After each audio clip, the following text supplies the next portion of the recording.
지나간 한 주 동안에도 우리들에게 건강을 주시고 또 믿음을 주시고 오늘 건강한 모습으로 하나님의 성전에 나와 하나님을 예배할 수 있도록 은혜 베풀어 주신 좋으신 하나님을 찬양합니다. 또 형편과 처지에 따라 성전에 나오지는 못하지만 각자의 처소에서 온 마음과 힘과 뜻과 정성을 다하여 우리와 함께 하나님 앞에 나아가는 모든 성도들에게도 하나님의 영광이 함께 하시기를, 이 성전에 임재하시는 하나님의 영광과 권능이 각자 예배 처소 가운데도 동일하게 부어지게 되시기를 주 예수 그리스도의 이름으로 축복합니다. 오늘은 교회가 전통으로 지키는 종려 주일이고, 오늘부터 시작해서 일주일간을 고난 주간이라고 합니다.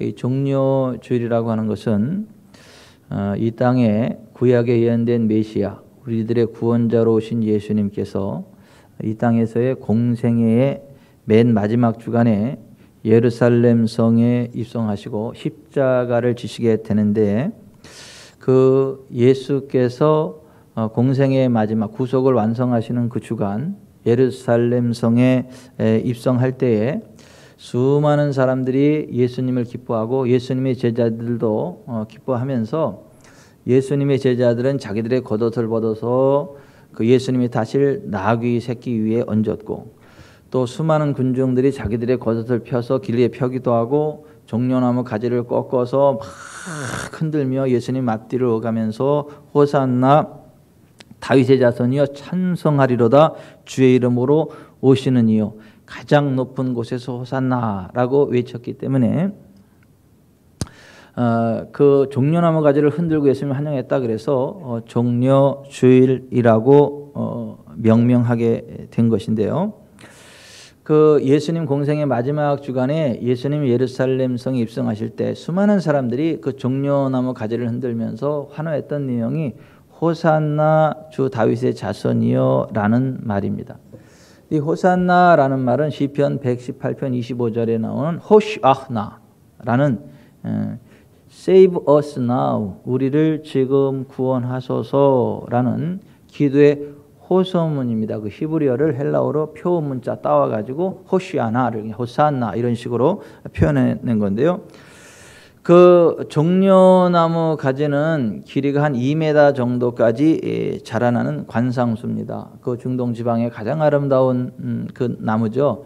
들신하게 쭉 뻗고 또 거기에 풍성하게 맺혀지는 그 어떤 종려 가지들. 그래서 아가서 7장 7절에 바라보면 사랑하는 여인의 그 늘씬한 키와 풍만한 가슴을 이 종려나무의 아름다움에 빗대어서 표현해 내기도 합니다. 그 여리고성은 종려나무가 많아서 종려 도시라고도 하고, 또 캐톨릭에서는 이 종려나무를 거룩한 나무로 봐서 성수, 거룩한 나무라고 부르기도 합니다. 그 2000년 전 예수님께서 나귀 새끼를 타고 예루살렘 성에 입성하실 때 들어갔던 문이 골든 게이트, 황금의 문이라 그래요. 지금도 성지순례 갈 때 겟세마네 동산 건너편에 골든 게이트, 황금문이 이렇게 있는데, 지금은 이렇게 벽돌로 막아놨습니다만은 그 황금의 문 두 개 아치 모양으로 이렇게 되어 있는 곳이 있습니다. 예수님께서 그 지나가셨던 그 길을 기념하는 곳인데요. 그 로마 캐톨릭의 전통으로 볼 때에는 이 주일인 2000년 전에 오늘이 예수님께서 나귀 새끼를 타시고 수많은 군중들의 환호를 받으며 예루살렘 성에 입성한 종려 주일인 것으로 이해하지만, 사실은 오늘이 아니고 2000년 전 어제입니다. 토요일 안식일. 어제가 종려 주일의 그날이었습니다. 그 고난 주간에, 그 거룩한 고난 주간의 첫 번째 안식일에 예수님은 베다니를 떠나서 어린 나귀를 타시고 예루살렘으로 들어가셨죠. 자, 지금으로부터 2500년 전경, 그러니까 예수님이 이 땅에 오시기 520년 전에 그 활동하였던 하나님의 선지자가 스가랴인데요. 그 스가랴 선지자는 예수님이 이 땅에 오시기 520년 전에 이 땅에 메시아로 오시는 예수님께서 어린 나귀를 타고 예루살렘 성에 입성할 것에 대해서 예언하였습니다. 스가랴 9장 9절이 그건데요.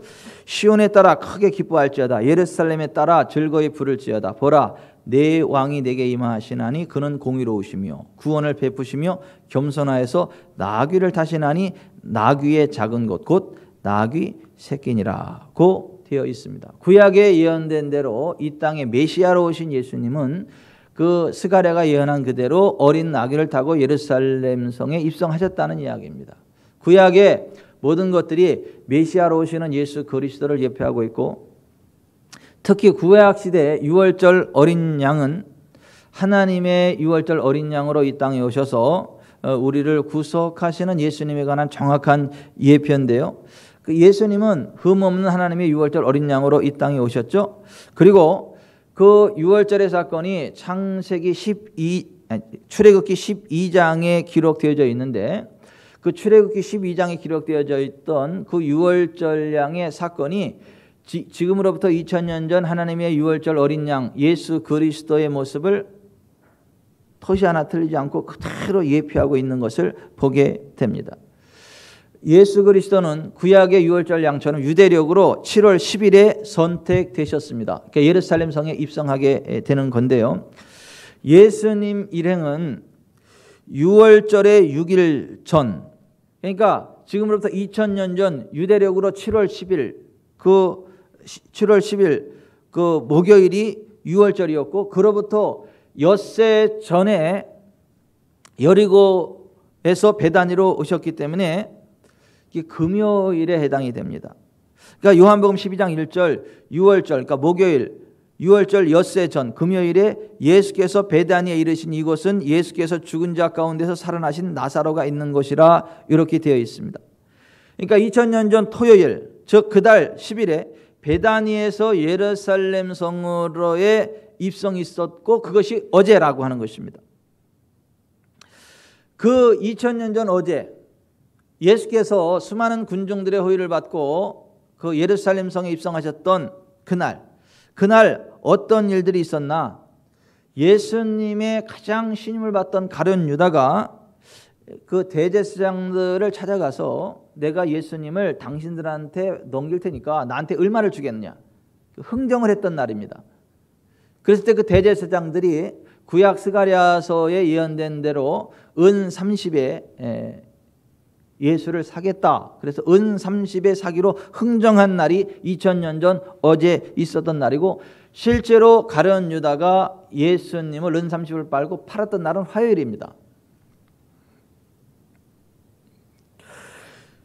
그 2000년 전 어제 그 종려 주일로 알려진 그 종려 안식일 그날에 두 가지 아주 대조적인 사건이 벌어졌는데요. 그 첫 번째는 예수님의 철저한 그 신임을 받고 예수님의 재정을, 그 풍성한 재정을 다 맡아서 관리하던 가룟 유다. 예수님의 재정이 흘러넘쳤거든요. 부유하신 예수 그리스도이셨거든요. 근데 그 재정을 가룟 유다에게 다 맡겼어요. 근데 가룟 유다는 예수님의 재정이 너무 많다 보니까 이렇게 빼가도 표시가 안 날 정도로 많았어요. 그러니까 가룟 유다는 도둑이래, 도둑. 그래서 예수님의 그 재정을 마음껏 뒤에서 이렇게 도둑질에다가 쓰고 했는데, 그 99섬 가진 사람이 마지막 한 섬을 더 채우기 위해서 한 섬 가진 사람보다 더 탐욕적으로 살고 어떤 걸 땡긴다는 식으로, 이 가룟 유다는 예수님 따라가면서 사실 재정적으로 부족하지 않은데 좀 더 땡길 수 있는 걸 다 땡기려고 예수님까지 팔아서 은 30을 땡기는 그러한 미련한 모습, 탐욕적인 모습을 보인 날이 어제입니다. 반면에 예수님으로부터 죄사함의 은총을 받았던 한 여인은 그 자기의 죄를 사해 주신 예수님의 은혜가 너무 감사해서 자기가 가지고 있는 최고의 그 재산 300데나리온이나 되는 값진 향유 한 옥합을 가지고 와서 깨뜨려서 예수님께 붓고, 예수님이 우리를 대신해 십자가 지시고 장사 지낼 것을 예비하는, 장사를 예비하기 위해서 자신이 가지고 있는 최고의 재산인 300데나리온의 그 나드 한 옥합을 가져서 깨뜨려서 예수님께 붓고 자기의 머리털을 가지고 예수님의 발을 씻기는 그러한 사건이 있었던 날입니다. 너무 대조적이죠.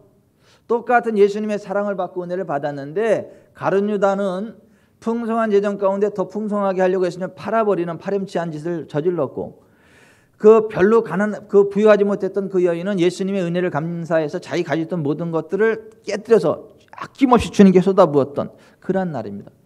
여러분, 우리가 신앙생활하면서 뛰어넘어야 될 첫 번째 장벽이 뭐냐 하면 돈에 대한 탐욕이에요. 우리가 돈에 대한 탐욕을 뛰어넘지 못하면 하나님 만나지 못합니다. 구원받지 못합니다. 천국에 못 들어갑니다. 그리고 하나님이 주시는 재정의 기름 부음도 받지 못합니다. 그래서 디모데전서 6장 10절에 돈을 사랑함이 일만 악의 뿌리가 되나니 이것을 탐내는 자들은 미혹을 받아 믿음에서 떠나 많은 근심으로써 자기를 찔렀도다 그랬습니다. 자, 돈이 일만 악이 아니라 돈을 사랑함이 일만 악의 뿌리라는 거예요. 그러니까 돈의 노예, 돈의 탐욕에서 벗어나지 못한 사람은 그 일만 악의 자리에 들어가게 되고 그 일만 악의 뿌리가 되고 그 돈을 사랑하는 사람은 믿음에서 떠나가게 돼 있고 지옥 가게 돼 있다는 거예요. 그래서 예수님이 너희가 하나님과 재물을 겸하여 섬길 수 없다고 말씀하셨습니다. 이 가룟 유다가 돈에 대한 탐욕에 대해서 벗어나지 못했기 때문에 결국 예수님을 떠나게 되고 버림받게 되고 지옥에 떨어지게 되었다라고 하는 것입니다. 반면 이 300데나리온의 향유를 주님께 부어드렸던 이 여인은 돈보다 더 귀한 게 예수님이다, 하나님의 은혜다, 구속의 은총이다, 죄사함이다, 이걸 알았기 때문에 그것을 아낌없이 주님 앞에 쏟아드렸다라고 하는 것입니다. 그 여인은 구원받고 천국 갔습니다. 그리고 남은 생에 성령의 기름 부음 가운데 가장 아름답고 귀하고 복되고 존귀한 인생길을 살아갔을 것이라고 저는 믿습니다. 성경의 지면은 예수 그리스도의 구속과 연관된 진리를 기록하기 위해서 그것만 기록했기 때문에 그것을 기록하지 않았지, 그 여인은 그와 같은 복된 삶을 살아갔을 것입니다. 왜냐하면 하나님은 약속에 신실하신 분이시고 주님 앞에 기쁨으로 헌신하는 자들의 헌신에 대해서 현세에서 100배로 내세에서 영생으로 갚아주시는 분이시기 때문에 그렇습니다. 자, 2000년 전에 어제 그러한 일들이 있었던 날이고요. 그럼 2000년 전에 오늘은 어떠한 사건이 있었나? 열매 없는 무화과나무를 저주하시는 예수님, 그 사건이 있었던 날이 2000년 전에 오늘입니다. 예수님이 이제 예루살렘 성에 들어가시려고 제자들과 함께 가다 보니까 어제 그렇게 종려나무를 흔들면서 예수님을 여로하던 군중들이 하나도 없어요. 그러니까 냄비 끓듯이 막 끓여버리는 거예요. 뭔가 될 것 같을 때는 팍 들러붙었다가 아니다 싶으면 확 사라지는, 이게 사람들의 모습이에요. 그때도 그렇고 지금도 마찬가지입니다.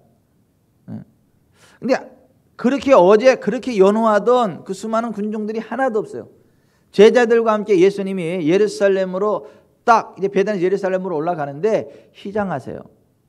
그래서 길가에 보니까 잎사귀가 무성한 무화과나무가 있는 거죠. 그때는 무화과나무의 때가 아니기 때문에, 본격적인 무화과나무의 때가 아니기 때문에 무화과가 많이 열리는 그런 시즌은 아니지만 무화과는 3차례에 걸쳐서 열매를 맺습니다. 그래서 그때가 본격적인 시즌은 아니지만 따먹을 정도의 무화과가 열려 있어야 정상인데, 가서 잎사귀 밑을 보니까 잎사귀는 무성한데 열매가 하나도 없어요. 그때 예수님이 그 무화과나무를 저주하십니다. 이제부터 사람이 내게서 영원토록 열매를 따먹지 못하리라. 그리고 그 나무는 예수님의 저주의 말을 듣고 나서 뿌리로부터 말라 잎사귀까지 완전히 죽어버립니다. 그러니까 예수님 구속을 완성하는 고난주간의 마지막에 그 열매 없는 무화과나무를 저주하시는 사건을 통해서 우리에게 뭘 교훈하시는 거냐 하면, 여기 무화과나무는 이스라엘 사람들을 나타내고 하나님을 믿는 하나님의 백성들을 나타냅니다. 그 잎사귀는 뭐냐 하면 열매를 맺기 위한 잎사귀인 것처럼 하나님이 기뻐하시는 거룩의 열매, 생명의 열매, 어떠한 그러한 복된 삶의 열매를 맺기 위해서 필요한 종교적인 요식 행위들을 나타내는 거예요. 근데 자, 유태인들은 하나님을 믿는다라고 하는 수많은 사람들이 종교적인 예식 행위는 굉장히 화려하게 합니다. 잎사귀가 무성한 것처럼 막 거룩 뭐 이렇게 저렇게 믿음 생활을 잘하는 것 같은데 실제로 삶 속에서 하나님이 기대하시는 거룩의 열매가 없어요. 사랑의 열매가 없어요. 생명의 열매가 없어요. 헌신의 열매가 없어요. 겉만 번지르르 합니다. 이제 그러한 사람은 주님으로부터 버림받는다는 거예요. 저주받는다는 거예요. 여러분 속지 마세요. 하나님은 사랑의 하나님이시기 때문에 무조건 뭐 좋은 거 주기만 하신다. 세인트 크로스비처럼 그냥 선물을 주시는 그냥 좋기만 하신 분이다라고 설교하는 그 사탄적인 설교자들의 말에 속으시면 안 돼요. 하나님은 사랑의 하나님이시지만 동시에 공의의 하나님이십니다. 회개하는 자들을 긍휼히 여기시고 다시 한번 기회를 주셔서 열매 맺는 삶을 살아갈 수 있도록 해주시는 분이시지만 하나님이 긍휼을 베푸시고 은혜를 베푸셨음에도 불구하고 여전히 거룩의 열매를 맺지 못하고 생명의 열매를 맺지 못한다면 결국 그 사람은 버림받고 저주받고 심판받게 되고 저주받아 죽은 무화과나무처럼 영원한 지옥 멸망에 떨어지게 될 것입니다. 그것을 기억하시기를 바랍니다. 2000년 전 고난 주간에 이 열매 없는 무화과나무를 저주하시는 사건을 통해서 우리에게 그것을 각인시키신 예수님이십니다. 그리고 성전에 들어가셔서 보니까 성전에서 장사하는 사람들이 막 시끄러워요. 성전에서 막 비둘기를 팔고 양을 팔고 하는 일에 정신없는데 보니까 너무너무 시끄러워요. 하나님께 예배하는 사람 없고 하나님의 임재 가운데 나아가는 사람이 없어요. 그 제사장들하고 그 비둘기 팔고 양을 팔고 하는 사람들의 그 장사 소리만 요란하지 하나님의 임재가 없는 거예요. 그랬을 때 예수님이 분노하셨어요. 진노하시면서 노끈으로 만들어 그 채찍을 막 휘두르시면서 장사하는 사람들의 상을 둘러 엎어버리셨어요. 그러면서 뭐라고 말씀하시느냐 하면 기록된 바 내 집은 만민이 기도하는 집이라 칭함을 받으리라고 하지 아니하였느냐 너희는 강도의 소굴을 만들었도다 라고 말씀하셨어요. 이게 이사야서 56장 7절의 말씀을 인용한 건데요. 자, 이사야서 56장 7절이 인용됐는데 자, 이 말씀이 어떤 말씀이냐 하면 들어보세요. 여호와께서 이와 같이 말씀하시기를 너희는 정의를 지키며 의를 행하라. 이는 나의 구원이 가까이 왔고 나의 공의가 나타날 것임이라 하셨도다. 안식일을 지켜 더럽히지 아니하며 그의 손을 금하여 모든 악을 행하지 아니하여야 하나니 이와 같이 하는 사람 이와 같이 굳게 잡는 사람은 복이 있느니라. 여호와께 연합한 이방인은 말하기를 여호와께서 나를 그의 백성 중에서 반드시 갈라내시리라 하지 말고 고자도 말하기를 나는 마른 나무라 하지 말라. 여호와께서 이와 같이 말씀하시기를 나의 안식일을 지키며 내가 기뻐하는 일을 선택하며 나의 언약을 굳게 잡는 고자들에게는 내가 내 집에서 내 성 안에서 아들이나 딸보다 나은 기념물과 이름을 그들에게 주며 영원한 이름을 주어 끊어지지 아니하게 할 것이며 또 여호와와 연합하여 그를 섬기며 여호와의 이름을 사랑하며 그의 종이 되며 안식일을 지켜 더럽히지 아니하며 나의 언약을 굳게 지키는 이방인마다 내가 곧 그들을 나의 성산으로 인도하여 기도하는 내 집에서 그들을 기쁘게 할 것이며 그들의 번제와 희생을 나의 제단에서 기꺼이 받게 되리니 이는 내 집은 만민이 기도하는 집이라 일컬음이 될 것입니다. 자, 이 말씀을 인용하신 거예요. 자, 무슨 말씀이냐면 자, 여기 좀 보세요. 자, 하나님의 백성들에게 있어서 가장 중요한 게 뭐냐면 종교적인 요식 행위가 아니고 삶 가운데 정의를 지키며 의를 행하는 것이라는 거예요. 정의로운 삶, 의로운 삶의 열매가 있어야 된다는 거. 그게 하나님을 섬기는 백성들의 삶의 기본이라고 하는 거예요. 그런데 자, 그러한 삶을 살아가는 사람들의 또 믿음의 기초가 뭐냐면 안식일을 굳게 지키는 거래. 주일을 굳게 지키는 거예요. 자, 안식일을 굳게 지키지 않는 신앙생활은 없어요. 주일을 지키지 않는 신앙생활은 없어요. 그 세 번이나 강조합니다. 안식일을 굳게 지켜 더럽히지 아니해야 된다. 그리고 나의 언약을 초이스 선택해야 된다. 그리고 그 입에서 저주하는 말 하면 안 된다. 자기에게 저주가 속했다라는 말을 하면 안 된다.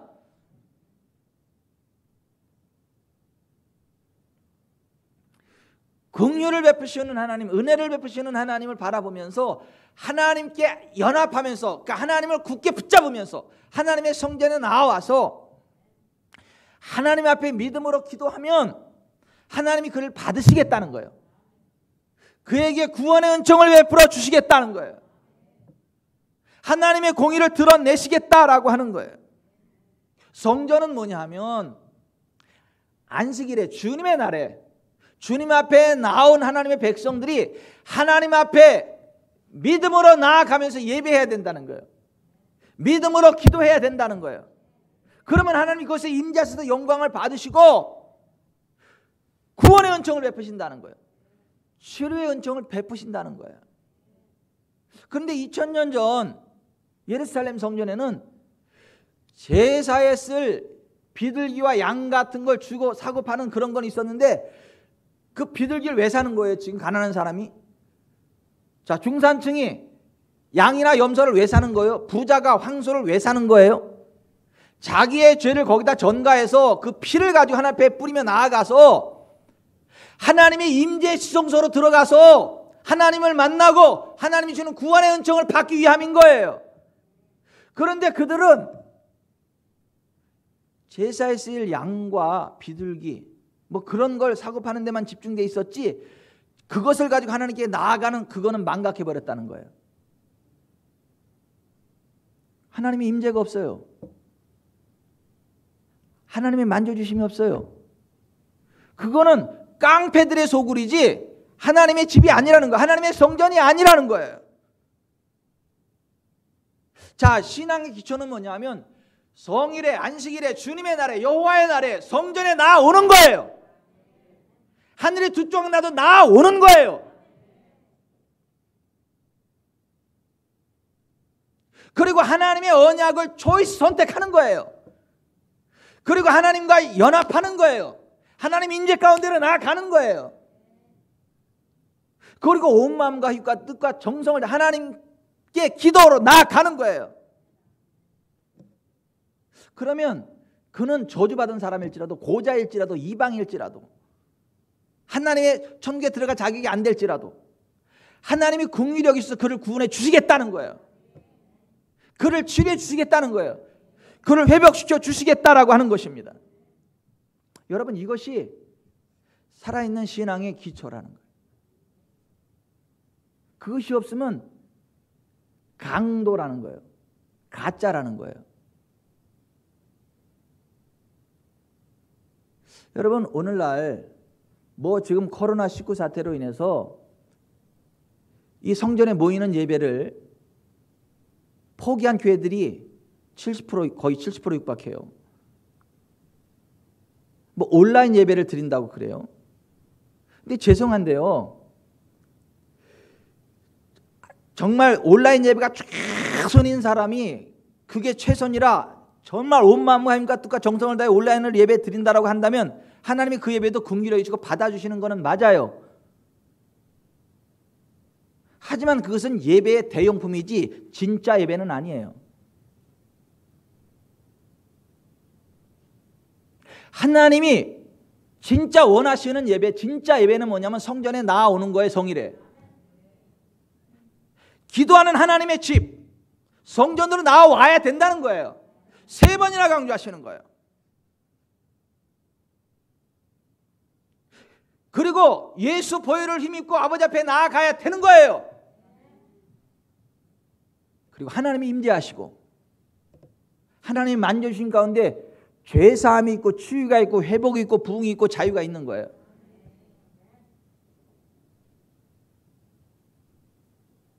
성전에 도저히 나올 수 없는 상황이 돼서 각자의 처소에서 온라인으로라도 온 마음과 힘과 뜻과 정성을 다해서 하나님을 예배한다면 하나님은 그런 예배자도 받으시는 것은 맞아요.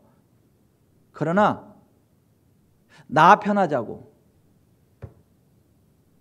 막말로 코로나가 좀 무서워가지고 움츠러드는 모습으로 예배 드린다? 어려워요. 아, 이거 온라인 예배 잘 됐다. 가게를 오픈해놓고 딱 틀어놓고 예배 딱 이렇게 드리면서 손님 오나 안 오나 딱 해다가 손님 따고 오면 딱 이런데 어서 오세요 이제 이렇게 다 갖다 이렇게 하고 나서 다시 예배 딱 드리고 이게 이제 보다가 예배 구경하는 거지 보는 게 아니고 또 손님은 예.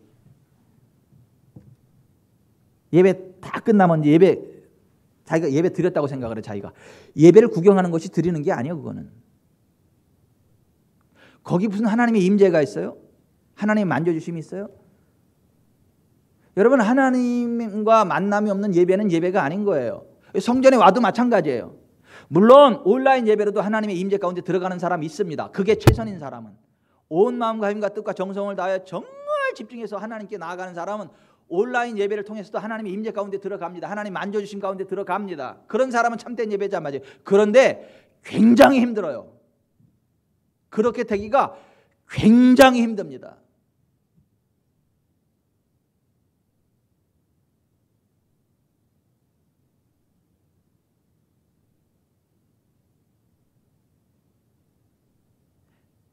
예수의 피를 힘입고 참마음과 온전한 믿음으로 하나님 앞에 나아가는 사람들은 모이기를 패하는 사람들이 어떤 습관과 같이 하지 말고 서로 돌아보아 사랑과 선행을 격려하며 하나됨으로 성전에서 하나님 앞에 나아가는 것, 그게 성경이 말할 수 있는 교회예요. 두세 사람이 내 이름을 모인 곳에 나도 그들 중에 있다. 이게 교회라고 말씀하셨어요.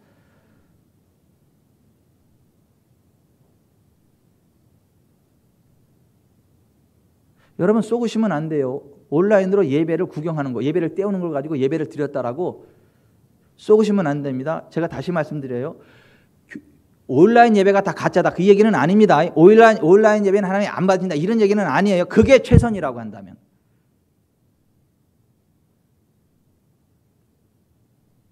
하나님 그것도 받아주세요. 그런데 그건 정상은 아니에요. 오늘 예수님의 성전에 들어가셔서 성전을 정결케 하시면서 기록된 바 내 집은 만민이 기도하는 집이라 하였거늘 너희는 강도의 소굴을 만들었도다 하시면서 성전을 뒤집어 엎으신 이유가 그거라는 거예요.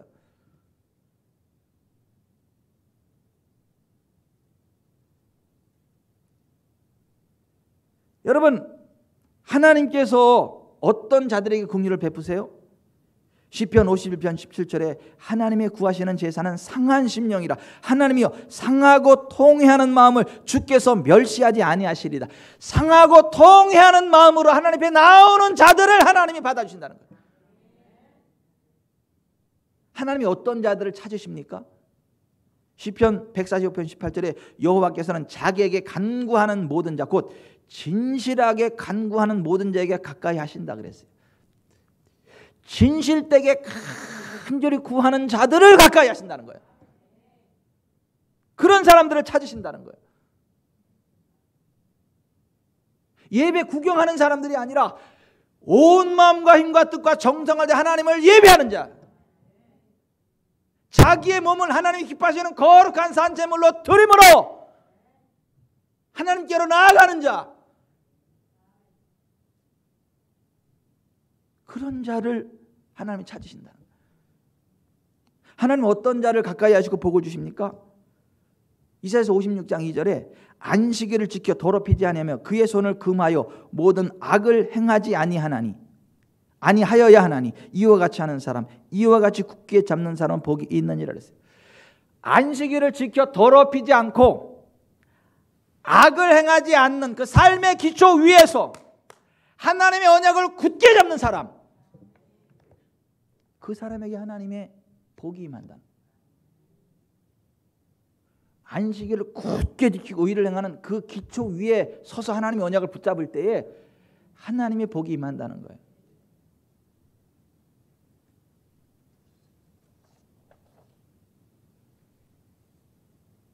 지금 온라인 예배를 드리면서 가슴 저미는 분들에게 주님의 위로가 있기를 바라요. 아니 목사님 나 이게 최선이라 지금 온라인 예배 드리는데 그렇게 막 레프트 라이트 어퍼커트 2단 옆차기를 차면 나 어떡하라고. 슬퍼하지 마세요. 그게 최선일 텐데 하나님은 받아주십니다. 그러나 그게 정말 최선인지는 한번 자문해 봐야 돼. 하나님 앞에서. 최선의 것이 아니면 하나님은 안 받으세요. 물론 이 자리에 있는 우리들도 마찬가지예요. 이 자리에 와 있지만 최선이 아니면 하나님은 안 받으세요.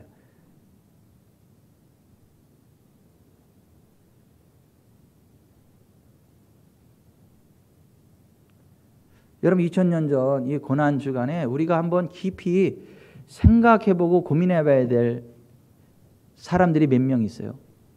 첫 번째 어떤 사람들이냐면 예수님께서 예루살렘에 입성하실 때 예수님이 다시 나귀와 나귀 새끼를 제공한 사람들이에요. 자, 예수님은 구약에 예언된 대로 어린 나귀를 타시고 예루살렘에 입성하시려고 하는데 제자들을 앞서 보내시면서 뭐라고 말씀하셨냐면 벳박의 맞은편 마을 베다니로 보내시면서 말씀하시기를 마을 어귀에 매인 나귀가 있을 것이니 풀어서 끌고 와라. 그리고 만약에 그들이 왜 끌으냐 그러면은 주가 필요로 한다. 그렇게 주님이 필요로 한다. 그렇게 얘기하라 그랬어요. 그러니까 제자들이 가니까 정말 그 베다니 마을 입구에 나귀가 그 어린 나귀 새끼와 함께 매여 있는 거예요. 그걸 풀었더니 그게 공동 소유요. 주인이 여러 명이요. 2명 이상이요. 그 나귀 주인들이 어찌하여 나귀 새끼를 푸느냐? Why are you untying the colt? 이렇게 물어봐요. 왜 나귀를 푸냐? 왜 나귀를 푸는 거냐? 이렇게 물어봐요. 그때 주님이 가르쳐 주는 그대로 제자들이 이렇게 이야기를 했어요. The Lord needs it. 주님이 그것을 필요로 하십니다.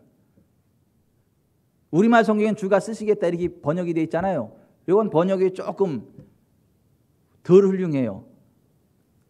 원어는 주님이 그것을 필요로 하신다요. 영어 성경들은 다 이 부분을 The Lord needs it. 주님이 그것을 필요로 하십니다 라고 제대로 번역해놨어요. 그러니까 자기들의 나귀를 그 비싼 그 나귀를 푸는데 왜 푸냐고 따지니까 주님이 그걸 필요로 한다니까 두말하지 않고 허락해요. 그 제자들이 그걸 끌고 와서 언약의 말씀 그대로 나귀를 타고 예루살렘 성으로 입성하셨다는 거예요. 아마 이 나귀들의 주인은 주님으로부터 뭔가 은혜를 입었던 사람들이에요. 그러니까 주님이 쓰시겠다니까 두말하지 않고 그것을 내놓죠. 주님이 필요로 한다니까 내놓죠. 이런 거예요. 제가 교회를 개척할 때 벌써 17년 전이네요. 교회를 개척할 때 제가 오산교회에 있을 때 교회를 개척한다니까 어떤 사람이 이러더라고요. 어떤 분을 가르치면서 집사님은 저 이병천 목사님 개척할 때 같이 개척 멤버 해야 돼. 아프고 힘들고 그럴 때 이병천 목사님이 기도해가지고 다 치료받고 낫고 그랬잖아.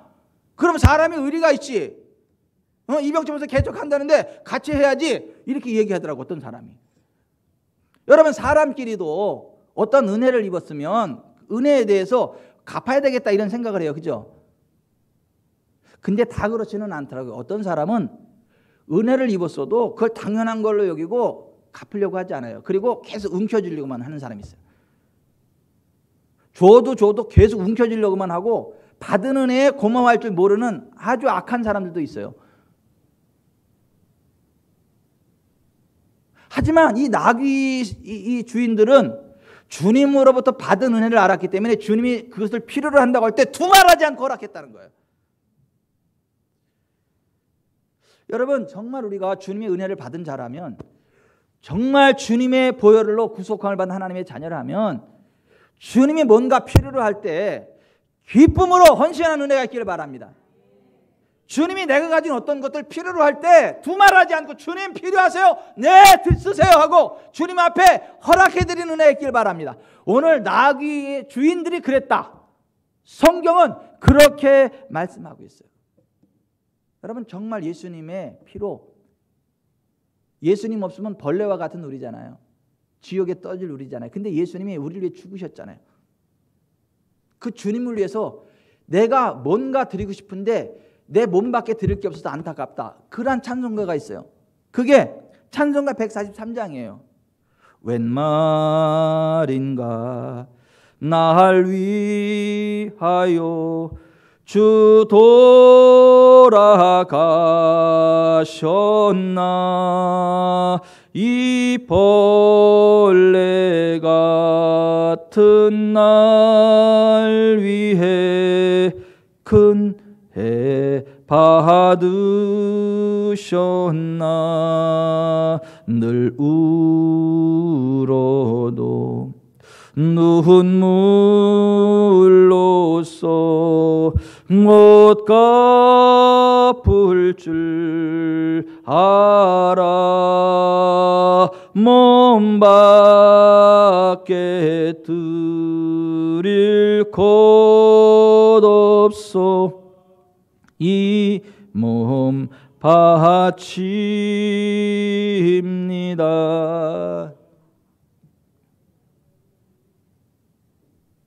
제가 어느 날 주님의 은혜를 깨닫고 보니까 제게 있는 모든 게 내 게 아니고 다 주님의 것이더라고요. 내가 가지고 있는 건강, 시간, 재산, 뭐 저도 좀 가지고 있는 게 있거든요. 제가 뭐 거지 아니게 가지고 있거든요. 제가 산도 있거든요. 밭도 있거든요. 논도 있거든요. 어휴, 대재벌이네.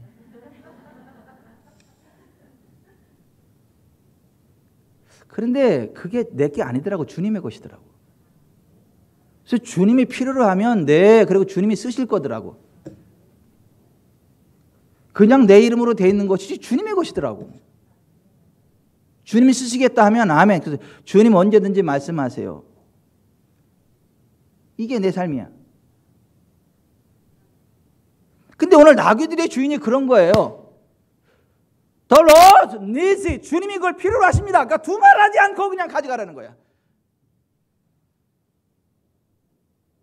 오늘 우리가 2000년 예수님의 고난주간을 맞이해서 오늘 우리가 그러한 모습으로 좀 주님 앞에 서 있는지, 우리가 그러한 모습으로 주님이 필요로 할 때 우리 자신을 헌신해드리는 모습이 우리 가운데 있는지 한번 진지하게 점검해보는 은혜가 있기를 바랍니다.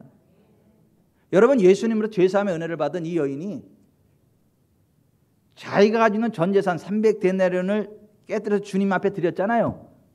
근데 주님이 그 여인에 대해서 뭐라고 말씀하셨는지 아세요? 내가 진실로 너희에게 이르노니 온 천하에 어디서든지 복음이 전파되는 곳에는 이 여자가 행한 일도 말하여 그를 기억하리라, 이렇게 말씀하셨어요. 자기의 전 재산을 정말 죄사함에 받은 은총을 위해 감사해서 구원함으로 얻은 기쁨 세상에서 제일이라 영광의 길 허락하신 내 주 예수 찬양하네 하면서 자기가 가진 모든 것을 주님께 드렸던 그 여인을 주님이 너무 기쁘게 받으며 내가 진실로 너에게 이르노니 온 천하에 어디서든지 복음이 전파되는 곳에는 이 여자가 행한 일도 말하여 그를 기억하리라 그랬어요. 여러분, 주님은요 우리 헌신을 기억하십니다. 다른 사람들이 그것을 기억해 주기를 바랍니다. 그리고 그렇게 헌신한 자들에 대해서는 현세에서 100배로 갚아주세요. 내세에서 영생으로 갚아주세요. 아프리카 유명한 선교사 리처즈 목사님이 있는데요, 그 토인들에게 누가복음을 번역하면서 하루에 10절씩 가르쳤어요. 10절씩. 근데 어느 날 누가복음 6장 30절 31절 차례가 됐어요.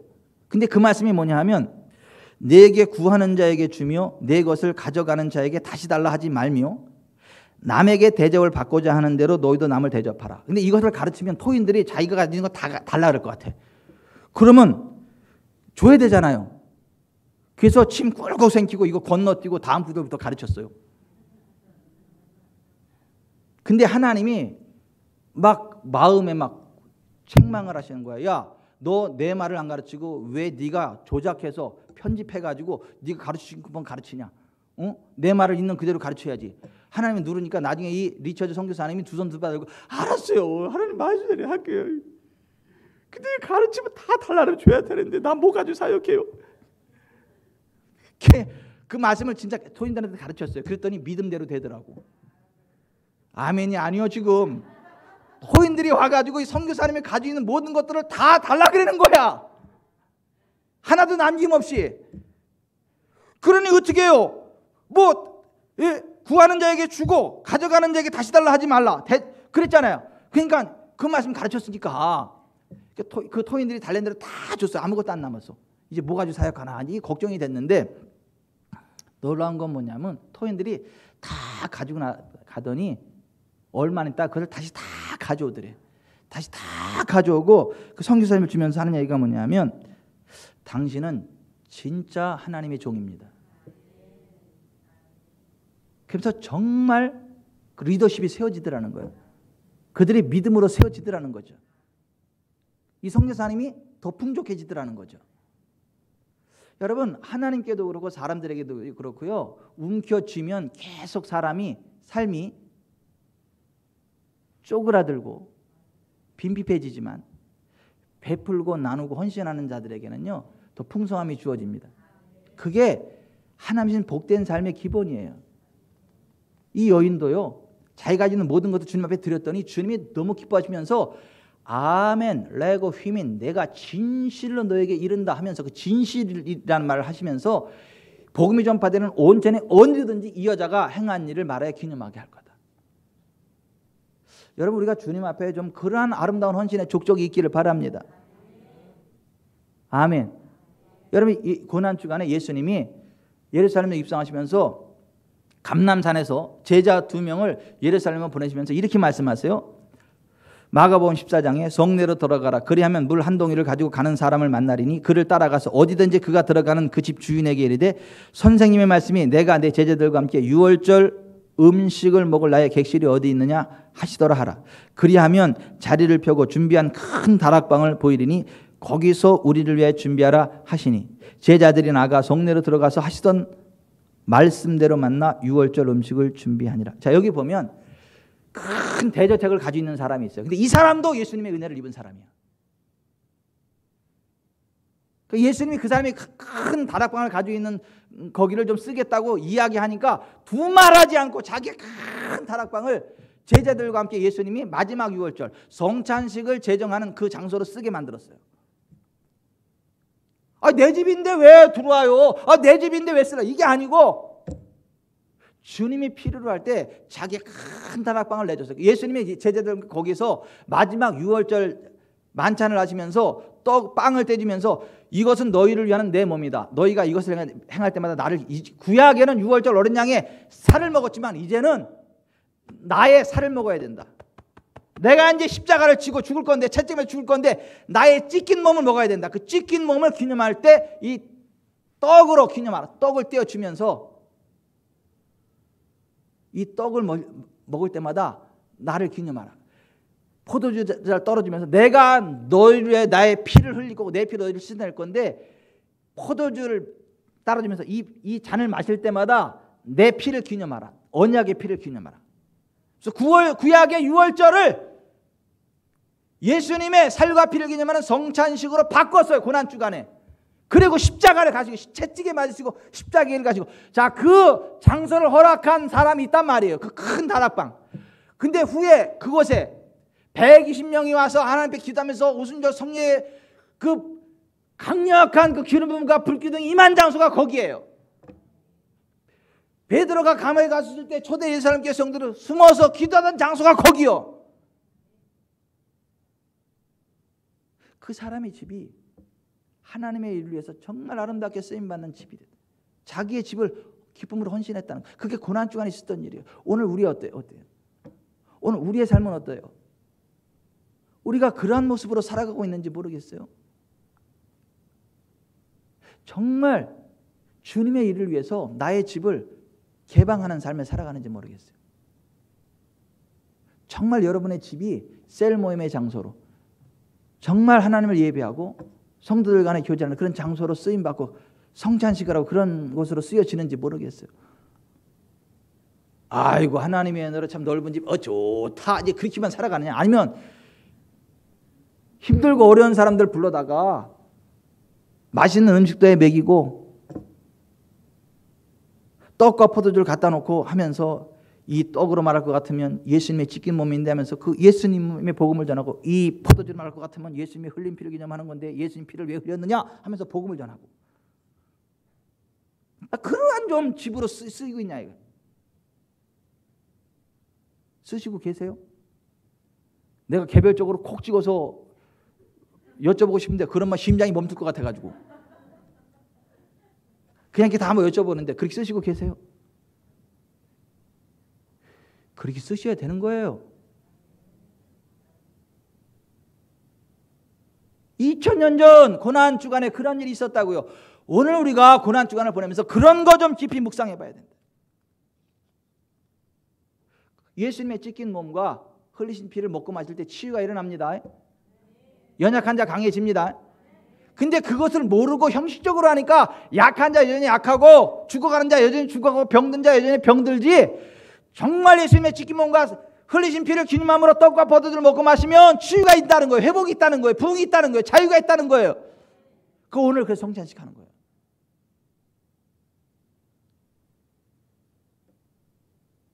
오늘 이 주님의 찢긴 몸인 떡과 주님의 흘리신 피를 믿음으로 받을 때 치유가 있을 것입니다. 회복이 있을 것입니다. 자유가 있을 것입니다. 마지막 고난주간에 우리가 한번 깊이 묵상해 봐야 할 것은 겟세마네 동산에서 힘쓰고 해서 땀이 땅에 떨어지는 핏방울이 되도록 기도하셨던 예수님의 모습이에요. 여러분, 예수님이 우리를 구원하기 위해 십자가를 지신 주간이란 말이에요. 근데 여러분, 십자가를 그냥 지는 게 아니에요. 채찍에 온몸이 갈갈이 찢겨져 가지고 살점이 툭툭 찢겨져 나가고 힘줄 핏줄이 푹푹 끊어져 가지고 피가 푹푹 솟구치고 목숨이 왔다 갔다 할 정도의 회초리를 맞고 십자가에 매달리면 온 체중이 거기 실려가지고 온몸에 경련이 일어나고 숨쉬기도 답답하고 사람이 당할 수 있는 가장 극악무도한 고통이 십자가 형틀인데 예수님이 그 십자가 형틀을 알았기 때문에 십자가를 지시기 싫었던 거예요. 무서웠던 거예요. 예수님도 무섭다 그랬어요. 무섭다. 두렵다. 그것도 그냥 무서운 게 아니라 심히 무서웠다 그랬어요. 그래서 예수님이 하나님 앞에 울며 통곡했다는 거예요. 아버지, 이거 내가 앉으면 안 돼요. 이거 아버지, 나 이거 질 수 없으니 할 수만 있으면 나 이거 피하겠어요. 히브리서에 보면 울며 통곡했다는 거예요. 울며 통곡하면서 할 수만 있으면 이것 좀 난지게 해달라고. 하나님, 나 너무 고민스럽습니다. 내가 이거 앉으면 안 되겠습니까? 막 심한 통곡과 눈물로 간구를 올렸다는 거예요. 그러면서도 마지막에 그러나 나의 원대로 마옵시고 아버지의 원대로 되기를 원합니다. 내가 이 십자가를 져야만 하나님의 뜻이 성취된다면, 인류 구원이 이루어진다면 제가 그 길을 가겠습니다. 그 일을 위해서 땀이 땅에 떨어지는 핏방울 되도록 간절히 기도하셨다는 거예요. 그게 2000년 전 고난주간에 있어요. 오늘 우리가 정말 하나님의 일을 성취하기 위해서 그렇게 기도 하나 물어봤어요.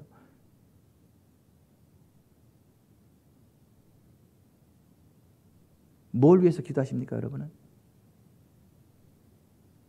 정말 하나님의 뜻이 성취되기를 위해서 그렇게 기도하십니까? 예수님의 기도는 그런 기도였어요. 주님이 주신 사명을 감당하기 위해서 드리는 기도였어요. 인간적으로는 너무 힘들고 어렵고 감당할 수 없는 고통이 수반되지만 그럼에도 불구하고 그 길이 하나님 기뻐하시는 길이고 그렇게 해야만 하나님의 뜻이 성취된다는 걸 알 때 그 모든 고통마다 하지 않고 그 사명의 길을 갈 수 있는 은혜를 달라고. 그게 예수님의 기도였어요. 오늘 우리에게 그러한 결단이 있기를 바랍니다. 예수님의 고난을 맞이하면서 그 예수님의 고난이 그러한 고난이었다는 걸 깊이 묵상하고 우리들의 삶이 그렇게 되시기를 바랍니다. 2000년 예수님이 그 십자가를 지는 그거를 볼 때 그걸 환상으로 보고 그냥 막 펑펑 울면서 대성통곡하면서 쓴 가사가 이거예요. 겟세마네 동산에서 기도하실 때 주님의 땀방울은 피로 젖었네. 하나님을 거역한 나를 위하여 순종의 속죄 피를 흘려 주셨네.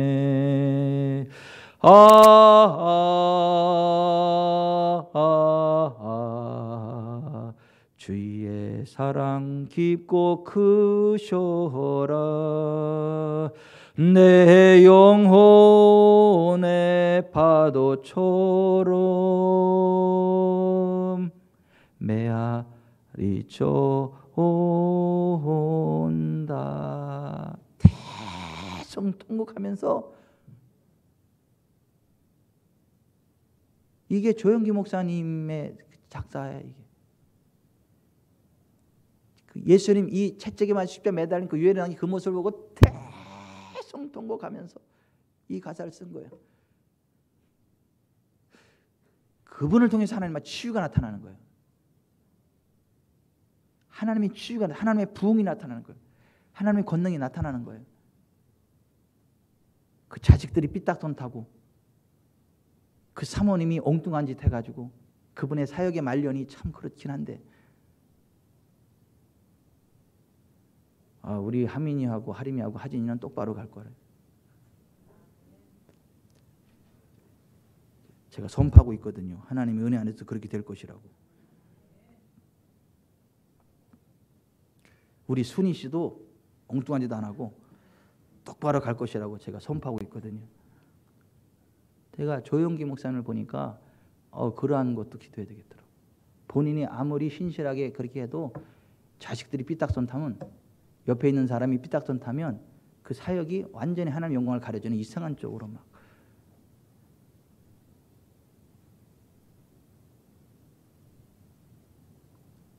예수님 고난을 묵상하면서 그 환상으로 그걸 보면서 막 대성통곡하면서 불렀던 거. 여러분, 그 예수님 때문에 우리에게 치유가 있습니다. 그 예수님 때문에 우리에게 죄사함이 있습니다. 그 예수님 때문에 우리에게 부흥이 있습니다. 그 예수님 때문에 우리에게 자유가 있습니다. 그 예수님 때문에 우리에게 천국이 열립니다. 그 예수님 때문에 원수마귀 사단의 권세를 꺾어버릴 권세가 있습니다. 아멘. 그것은 예수님의 십자가로 가능한 거예요. 찬양합시다. 나 위하여 십자가에 중한 고통 받으사.